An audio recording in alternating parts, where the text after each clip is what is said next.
Olá, amigos, para mais um episódio de nosso programa, onde estudaremos um pouco sobre a série psicológica de Joana de Ângeles. O objetivo deste episódio é mais uma vez nos voltarmos para perguntas e respostas do público que tem deixado os seus comentários. Por isso, nós sugerimos que coloquem nos comentários deste episódio e dos demais a seguinte colocação: Pergunta Joana, tudo junto, que assim nós poderemos localizar melhor as suas perguntas e respondê-las através destes episódios que colocamos ao ar esporadicamente. Então, para que nós possamos entender como será o trabalho de hoje, nós responderemos algumas perguntas deixadas ali nos comentários e depois vamos fazer algumas reflexões sobre a visão de Joana sobre a morte, em reflexões que nos auxiliarão diante dos momentos atuais de pandemia do coronavírus. Então, Jamile Costa nos deixou a seguinte pergunta justamente num dos episódios sobre perguntas e respostas. Boa tarde, Alexandre. Qual o livro de Joana de Ângeles que aborda sobre a adolescência? Joana de Ângeles tem o livro Adolescência e Vida, psicografada através de Divaldo Franco, como todos os outros, em que ela aborda este tema ao longo de vários capítulos, onde ela trabalha o papel do adolescente na sociedade, a relativização que faz dos pais para buscar o mundo, trabalhando então os conflitos internos naturais desta fase da vida e trazendo algumas importantes revelações em formas de entendimento acerca da reencarnação, pois ela nos fala, em adição a André Luiz, que é na adolescência que há um novo momento de completude da encarnação. André Luiz, através de Chico Xavier, já havia dito que aos 7 anos de idade, o ser ele conclui a sua encarnação e ele então está mais fixado ao corpo com maior propriedade. Mas Joana vai nos falar que há uma outra etapa, justamente na adolescência, justamente por volta dos 15 anos de idade, em que isso se dá com maior vigor. E aí vão aparecendo aquelas características do ser que já não é mais nem criança, mas também não é um adulto. Por isso é uma fase de muitos conflitos emocionais e psicológicos, mas uma fase também de muito valor. Então fica a dica do livro Adolescência e Vida, de Joana de Ângeles. Rui Basílio Santos nos deixou uma outra colocação. Boa noite. O ser humano é capaz de adquirir o autoconhecimento completo e profundo ou só uma parte superficial? Afinal, tanto o cérebro quanto o comportamento humano são muito complexos e essa incompreensão é a causa de muitos conflitos onde as pessoas não sabem gerar. Obrigado pelo vídeo. Nós que agradecemos ao Rui e a todos os nossos espectadores por este carinho, por essas vibrações. O ser humano se encontra na grande aventura da existência como uma forma de se constituir o espírito portentoso e complexo que o é, mas que nos encontramos momentaneamente, mais num período embrionário do que verdadeiramente conhecedores das nossas forças e capacidades. Então elas são neste momento mais potência do que realização deste ser puro, desse ser perfeito. Por isso dissemos portentoso, que um dia o seremos no nosso futuro espiritual. Vejamos bem. E ele nos coloca então essa pergunta, né? O ser humano é capaz de adquirir o autoconhecimento completo e profundo ou só uma parte superficial? Poderíamos dizer que profundo sim, completo não. Profundo porque não há limites, de certa forma, falando, à compreensão que podemos fazer acerca de nós mesmos. Porque aquilo que nós não pudermos compreender totalmente nesta encarnação, o faremos na outra, como também na vida espiritual que sempre segue. Então, nós somos seres complexos, cheios de camada, inconsciente pessoal, inconsciente coletivo, complexos, persona, sombra, ao self, nosso ser maior emanando de dentro de nós. E tudo isso não necessariamente vem à nossa consciência, como há na metáfora do iceberg de Gustav Fechner, que não é apenas psicólogo, mas ele também era espírita, isso pouca gente sabe.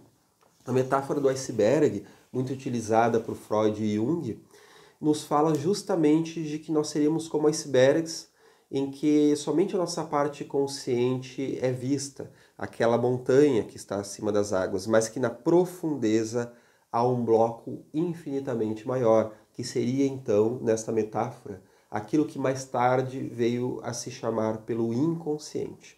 Então, muitos dos aspectos do nosso ser estão no inconsciente. Do nosso ser agora, nosso ser psicológico, assim falando, mas podemos dizer, através da ponte que Joana de Ângeles faz com o Espiritismo, de que a estrutura do nosso espírito, a nossa lembrança de vidas passadas, de inúmeras encarnações e capacidades espirituais outras, até mesmo as percepções espirituais, ainda estão enclausuradas no inconsciente, vindo muito pouca coisa ao nível da consciência. É por isso que nós podemos fazer sim um entendimento profundo, porém dentro das nossas possibilidades. Aí sim, porque o entendimento completo, ele não está disponível numa encarnação que se dá no mundo de provas e expiações, pois o nosso corpo biológico, nosso corpo animal, ele também não tem condições. O nosso cérebro, que é o receptor da mente, como nos dizia a teoria da recepção de William James, importante psicólogo do início do século, o nosso cérebro, ele ainda não tem condições de receber a nossa mente como um todo, pois a nossa mente, então, é o nosso espírito imortal. Então, essa estrutura é limitada, por isso que há a instância inconsciente, senão não haveria. Mas, apesar de limitada, ela está em condições com as nossas necessidades evolutivas atuais. Conforme vamos progredindo, vamos encarnando em esferas, em planetas mais avantajados, mais adiantados, onde os corpos são mais sutis, menos densos, em que o inconsciente ele não é tão vasto perto de uma consciência que já se ampliou ainda mais, rumo então ao momento em que na angelitude, o espírito perfeito, melhor falando, nas palavras de Kardec, este sim tem uma consciência plena e total de si mesmo como da realidade. E ele, como nós lemos antes, nos traz, afinal, tanto o cérebro quanto o comportamento humano são muito complexos. E essa incompreensão é a causa de muitos conflitos onde as pessoas não sabem gerar. Colocou dessa forma, Justamente essa incompreensão é a causa de muitos conflitos, Aí nós falamos de uma grande importância na vida de toda criatura encarnada no planeta em todas as épocas da humanidade, que é o autoconhecimento. Conhece-te a ti mesmo, como era trazido no templo dedicado ao deus Apolo. Então, justamente é o autoconhecimento um maravilhoso recurso renovador. Temos aqui uma outra pergunta que foi colocada no episódio Medo, onde o Gelson Luiz Roberto, ele muito bem trabalhou algumas noções essenciais de Joana de Ângeles e da psicologia analítica sobre o fenômeno do medo. A Idair Sandra nos coloca o seguinte: olá, Gelson, o medo está relacionado com a falta de fé? Amo esse material riquíssimo que é oferecido a nós. O medo está relacionado com a falta de fé? Vamos perguntar ao Gelson, nosso querido amigo. Com certeza, a falta de fé, por ser a fé um elemento que nos dá consistência existencial na medida que ele é um elemento protetor, ele é um integrante fundamental na autoconfiança, na nossa conexão com a vida e com Deus. E assim a falta de fé abre espaço para o medo. Mas, segundo Joana de Ângeles e também Manuel Filomeno de Miranda, o medo está também calcado em dois grandes fatores. O primeiro é a culpa, seja ela provinda de vidas passadas, de situações que a nossa consciência ou a nossa forma de interpretar a realidade nos coloca como algozes, em débito conosco e com a vida, ou em função de situações desse mesmo passado, por obsessões cruéis que depois do desencarne somos enfrentados e submetidos ao confronto de memórias e emoções ligado a esses conflitos. Então, de um lado temos a culpa e de outro lado também não podemos esquecer da própria educação. A influência de uma família, dos pais, na educação da criança, aonde, através de fantasias emocionais negativas, de vínculos desfavoráveis, esse medo também é alimentado na alma infantil. E esse processo todo, né, claro que mesmo na educação, há essa dinâmica espiritual, porque esse processo todo infantil desencadeia essas memórias, essas tendências já trazidas do passado.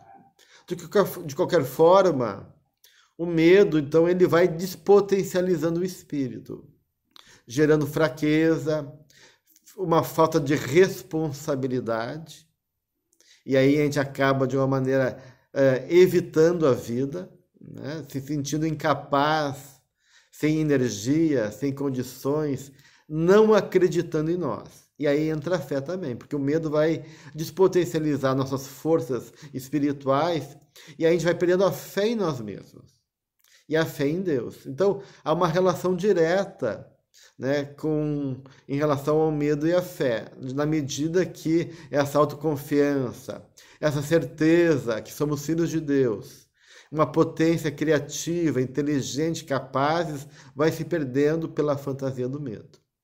Assim é necessário enfrentar nossos medos e toda a vida exige movimento. Uma ação, um compromisso, um tentar, um aceitar a existência, buscando dar o melhor de nós, para que assim vamos afugentando o medo e não deixando que ele nos submeta, enfraquecendo a nossa própria realidade interna e espiritual. Um abraço a todos, fique conosco debatendo Joana de Ângeles. Obrigado, Gelson, pela sua contribuição. Então fica a sugestão a todos que busquem ali nas playlists do canal TV Améregues a playlist do Debatendo Joana de Ângeles, onde tem este capítulo sobre o medo e muitos outros, né? Um colega que se identificou como psiquiolística fez a seguinte pergunta. Gratidão, Alexandre. Gratidão, TV Améregues. Uma dúvida sobre as questões de esquecimento, sendo o material recalcado. Isso seria uma forma do self nos colocar em movimento ou é o próprio ego em busca dele ou ambos? Obrigado pela pergunta. Agora há pouco nós falamos sobre isso, né? A questão do esquecimento. Uma das instâncias trazidas por Joana de Ângeles, vinculando psicologia e espiritismo, é que a existência de uma instância inconsciente é justamente pela limitação do nosso organismo captar, receber o nosso espírito como um todo, nosso organismo físico, pois o nosso mundo de provas e expiações, o nosso nível evolutivo em que nos encontramos, ainda se faz muito necessário que nós não tenhamos a lembrança das nossas existências passadas, pois de certa forma nós nos perturbaríamos, nós nos desorganizaríamos. Mas não vamos ver isso assim apenas pelo fator nefasto, mas vendo sim pelo fator evolutivo, pois somos espíritos criados brutos, simples, ingênuos e que vão se complexificando conforme damos vazão à imagem de Deus gravada no nosso inconsciente. Temos a estrutura do espírito perfeito dormindo dentro de nós e que vai se realizando. Somos um potencial que vai se realizando então em capacidades outras, né? Então, é natural que nós, no nosso estágio evolutivo, ainda sejamos inconscientes da vida após a morte, que sejamos inconscientes da erraticidade e pouca coisa sabemos até mesmo dos fenômenos mediúnicos que estamos aqui estudando com muita dedicação, né? Pois a mediunidade ostensiva traz a muitas respostas e muitas percepções, mas ela ainda é muito pouca na sociedade em que nós temos uma mediunidade muito mais inconsciente. Mas claro que estamos numa época de transição planetária onde ela cresce ainda mais, né? Então o material recalcado, essa terminologia usada por Sigmund Freud, ela diz respeito ao material que foi expulso da consciência. Segundo a teoria freudiana, todo o excesso de informação, o excesso de dor, o excesso traumático, ele é automaticamente expulso da nossa consciência, que não consegue dar conta disso e vai para o nosso inconsciente.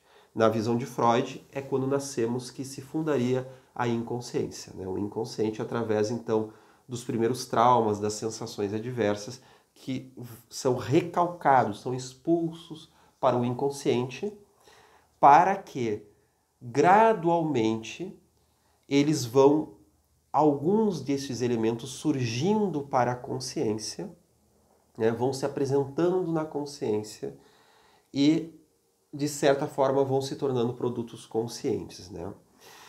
Na visão da psicologia analítica, isso se dá de uma forma um pouco diferente, pois nós saímos da inconsciência, evolutivamente falando, vejamos nossos amigos animais irracionais, né? Que nós saímos dos seres simples, micro-organismos da ameba, para então seres cada vez mais complexos, seres então pluricelulares, o reino mineral, o reino vegetal, o reino animal. Então nós saímos da inconsciência para no reino hominal estarmos desenvolvendo os primeiros lampejos da consciência. Então, assim como Jung e assim como Joana de Ângeles, pois agora é Joana de Ângeles que traz esse evento, esse aspecto evolutivo que eu comentei agora, nós vemos que nós saímos da inconsciência e vamos para o consciente. Tamanho foi a nossa estadia no reino animal e nos outros reinos inferiores, e tão pouco tempo estamos no reino hominal, que é através deste elemento que a nossa psique se torna algo tão frágil, capaz de cindir, de adoecer, de ruir, vindo à tona então as psicopatologias, né? Então é através desse fator que se dá o material recalcado. E também na visão da psicologia analítica, que é utilizada por Joana de Ângeles, adaptada por Joana de Ângeles. Nessa visão, o nosso inconsciente não é formado apenas pelo material recalcado, mas também por fatores, elementos outros que nunca estiveram presentes na consciência, inclusive virtudes psicológicas, capacidades sadias. É isso que o nobre psiquiatra suíço vem nos trazer. Estas foram as perguntas de hoje. E algumas breves reflexões agora ao final do nosso programa, deixando então esse incentivo para que as pessoas deixem as suas perguntas. Lembrando então de escrever ali nos comentários, pergunta Joana, tudo junto, que nós localizaremos a palavra e então poderemos selecionar a sua pergunta para respondermos aqui em nosso programa, né? Dentro deste processo atual que vivemos, todos ou a maioria isolados em seus lares, muitas vezes aflitos pela questão do coronavírus e de tantas outras calamidades decorrentes desta pandemia, meus amigos, não vamos esquecer que Jesus está no leme, que Ele não nos desampara e que estes processos já eram previstos pelos Espíritos há milênios, já eram previstos por João no Apocalipse, quando, através desta importante revelação, ele finda a sua palavra falando da era de renovação, deste processo de revelação, e que os Espíritos já traziam a Kardec no século XIX, informações sobre o período de regeneração, de transição da humanidade, que se daria principalmente a partir do advento do Espiritismo em 1857. E muitos espíritos falam desta época, deste determinado momento de transformação, justamente em 2019, agora nos adentrando em 2020, que seria um período precursor de uma transformação muito grande. É um período em que somos visitados pelo fenômeno da morte. E por que estamos falando disso aí agora? Justamente para destacar o fator psicológico que a morte tem sobre as nossas consciências. Que morte será esta? É a morte sem explicação? Seria a morte desesperadora, como aquele fenômeno fatal que há milênios, como humanidade, estamos buscando nos desvencilhar sem obtermos sucesso? É aquela morte que se tornou significado do desespero ou da queda do vazio, conforme os movimentos nihilistas do final do século XIX, início do século XX, nos levam muitas vezes a crer em momentos, então, de descrédito das forças divinas? Joana de Ângeles, no livro O Despertar do Espírito, vai nos trazer a reflexão chamada Vitória sobre a Morte. E acredito que ela seja muito oportuna para este diálogo com a desencarnação que estamos vivendo, né? Em todo o universo, o repouso não existe, já que o movimento incessante é a mola central do seu equilíbrio. Da mesma forma, todos os fenômenos biológicos se encontram em intérmina alteração, através de cujo curso se alternam as moléculas que compõem e desestruturam formas sem que se extingam. O aniquilamento é só aparente, porquanto a pobreza dos sentidos materiais impede a sua penetração na complexidade das micropartículas em constante movimentação. É natural desse modo que a morte seja uma realidade no mundo das aparências através de cujo mecanismo a vida estua. No mundo das aparências. Durante a existência orgânica, o espírito avança a cada momento para o desenlace material, por cujo meio desenvolve todas as aptidões que lhe estão em latência. É compreensível e necessário que o ser inteligente reserve tempo para a reflexão em torno desse fatalismo inexorável. Postergar a meditação a seu respeito, e isso eu gostaria de destacar, por medo ou ilusão materialista, oculta imaturidade psicológica que o tempo descaracterizará. Postergar, vejamos bem, a meditação a respeito da morte, por medo ou ilusão materialista, oculta imaturidade psicológica que o tempo descaracterizará. Então nós vemos que nós fazemos este mecanismo de fuga psicológica por medo ou por ilusão materialista, em que nós muitas vezes caímos em dois extremos.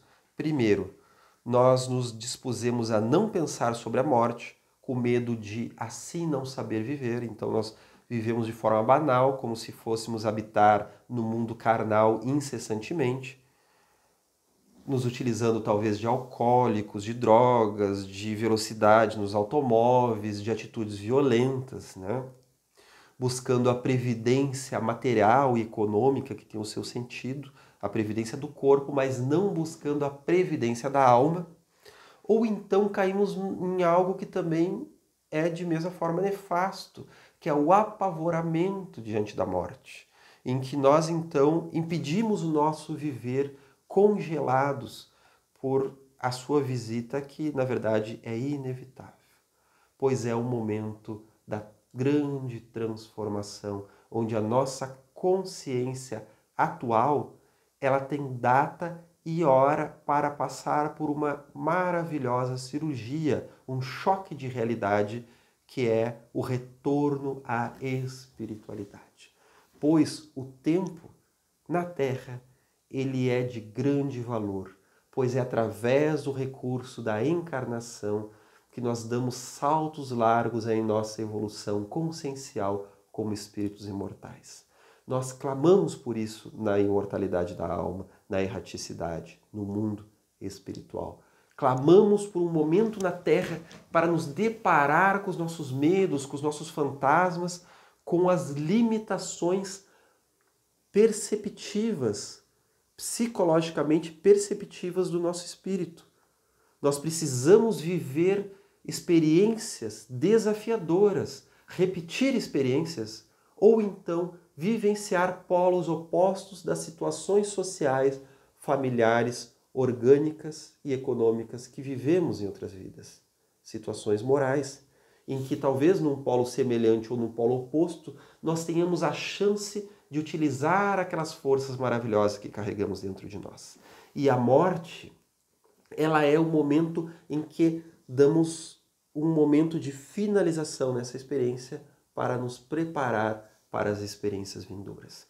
Tanto que André Luiz, no livro Evolução em Dois Mundos, ele fala daquele efeito psicológico tão mostrado nos filmes, em que a pessoa, numa experiência de desencarne, como é relatado nas experiências de QM, experiências de quase morte, quando a pessoa passa por uma ressuscitação no hospital, por exemplo, ela relata que ela vê a vida dela como um rolo de filme, muito rapidamente, naquele breve instante. André Luiz vai nos falar que realmente este é um processo natural que o nosso espírito passa no momento do desligamento do corpo. E que é através deste apanhado que é feito por uma imposição automatista do nosso espírito, né? É através deste apanhado que nós damos um salto na nossa consciência, que nós damos um grande passo na nossa evolução. Então nós vemos como é importante o fenômeno da morte, em que o nosso corpo morre, né? E através do desencarne nós seguimos vivos na espiritualidade maior. Porque, como muito é dito, né, Kardec matou a morte, o espiritismo matou a morte. Porque a morte já não significa fim, mas continuidade, mudança de estado vibratório. E neste momento, meus amigos, nós somos convidados a lidar com muitas questões. Pois os flagelos coletivos, como os espíritos trazem a Kardec em O Livro dos Espíritos, eles têm um sentido de evoluir a humanidade. Então eles têm sentido, eles têm significado, inclusive na sua forma, a forma pelas quais eles se dão. E como é a forma do coronavírus, que veio agora no final de 2019, em 2020, está colocando a sociedade planetária em uma espécie de quarentena, de reorganização nunca vista desta forma, desta maneira. Estamos lidando com o fenômeno da morte e da introspecção. Somos todos convidados, como se está falando em inúmeras lives espíritas, com muita propriedade, com muita qualidade, e também em outras filosofias, em outros meios não apenas espíritas. É o momento da introspecção, de olhar para dentro, de refletir. E é também o momento de olhar para o fenômeno da morte, pois a morte coloca em xeque a perspectiva materialista. É a perspectiva materialista que faz com que nós fujamos deste assunto. E este assunto, quando ele nos visita, ele nos faz olhar para o ser interior e para a existência da vida após a morte. É um dos fatores que precisam ser revistos nesse nosso movimento de introspecção. Por fim, um último cuidado. Porque muito se fala em suportar a pandemia, em passar a pandemia, em buscar o lúdico, em buscar um momento de divertimento, de ver filmes, de maratonar séries, de ver lives com artistas famosos cantando. Recursos maravilhosos, pois nós precisamos deste desafogamento, dessa tranquilidade, desta leveza para suportar esta fase. Este otimismo trazido pelos meios de comunicação nesta proposta, né? Não o tempo inteiro, mas nesta proposta, ele é bem-vindo, mas cuidado. Não temos o direito de desperdiçar um grave e importante momento das nossas encarnações presos na ludicidade, presos no lúdico. Isso vai fazer parte, naturalmente, vamos ver um filme, vamos ver uma série, vamos descansar, vamos ouvir uma música, vamos cantar, vamos ter este momento até para então aliviar um pouco as mágoas, mas não às custas da nossa reforma íntima, da nossa regeneração moral, pois este é o sentido da transição planetária e dos flagelos sobre a humanidade em todas as épocas, inclusive nessa. Então, como humanidade coletiva, não vamos perder esta oportunidade. Muitos indivíduos talvez não vamos ter o mesmo aproveitamento, pois vamos sair da pandemia mais preocupados no sair do que em vivê-la. É natural que ela nos cause dor e mal-estar e que tenhamos um instinto até mesmo biológico de querer então terminar este processo. E tenhamos calma, ele vai terminar. Mas devemos, acima de tudo, aproveitar essa transformação interior. Este olhar para dentro que não é tão fácil, pois ele traz dores e traz desafios, mas é muito meritório, pois é através do autoconhecimento que nós iremos nos autorrealizar, como nos traz Joana de Ângeles. Meus amigos, que possamos então nos inundar de otimismo, nos utilizar de vários recursos na nossa vida, seja do lúdico, seja de outras questões, mas principalmente da meditação, da oração, da reflexão interior. Vos deixo aqui então com esta mensagem, finalizando aqui uma colocação de Joana. O silêncio, portanto, aparentemente tétrico da sepultura constitui a ausência de percepção para captar as vibrações da fonte causal de onde todos os seres procedem. Que possamos viver este silêncio com maior clareza. Deixe aqui a sua pergunta neste episódio, como em todos os outros, que nós estaremos então buscando responder dentro em breve. Um grande abraço.